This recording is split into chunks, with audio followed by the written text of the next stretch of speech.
think my time is over. I think my opportunity for love has faded away. I don't want to come from behind because I allowed all of the disappointments from the previous physicians to make me believe that I could be restored again. But God told me to tell you that if you would get down in your spirit that he came for the underdogs, that he came for the people who didn't mind coming from behind, that he's not looking for the person who came in first place, that he's a last place kind of God, and that he came for those of us who felt like we've been invisible to the world.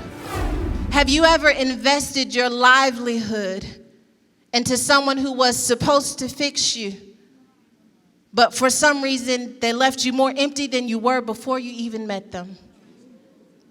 Friendships and relationships that you pour all of your hopes and all of your dreams and all of your faith into because you think that once you receive the validation of their attention or the validation of their love that you're going to be much better afterwards. But she spent all of her livelihood on the physicians, but she couldn't get any better.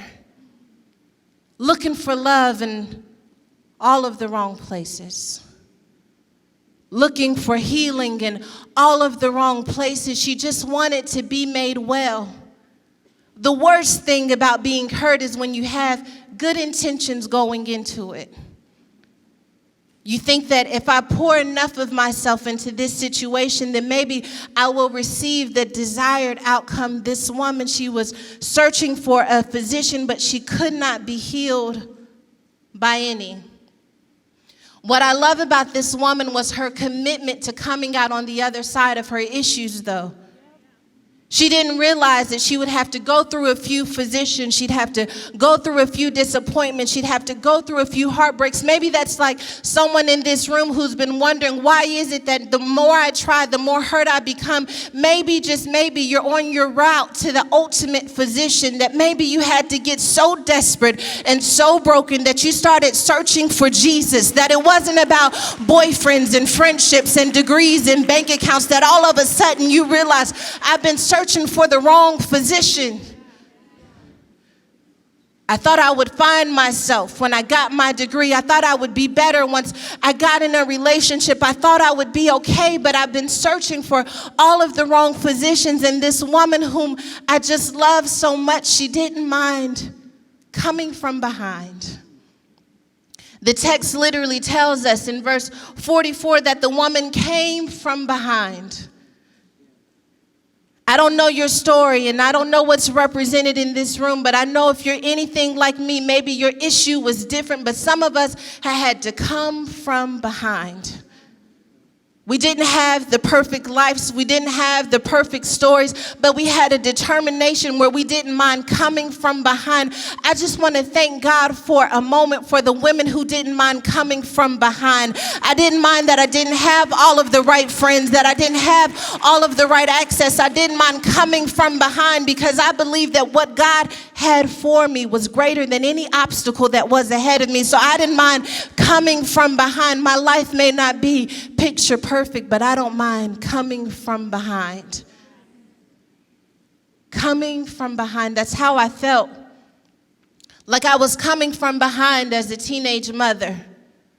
Like I was coming from behind when I dropped out of college. Like I was coming from behind. Like I was constantly coming from behind. I take one step forward and two steps backwards. I keep coming from behind, coming from behind. And there were moments where I even wanted to count myself out. But for some reason, I was able to pick up the pieces and try again. And maybe I didn't try in the right atmosphere, but I was willing to pick up the pieces from that broken heart and try again.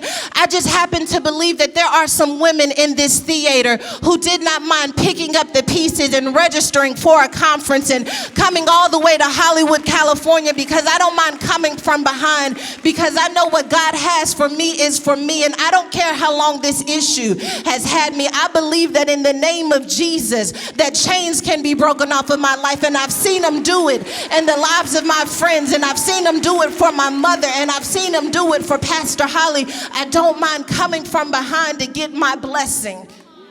Sometimes the thing that keeps us from getting our blessing is that we've got too much pride to come from behind.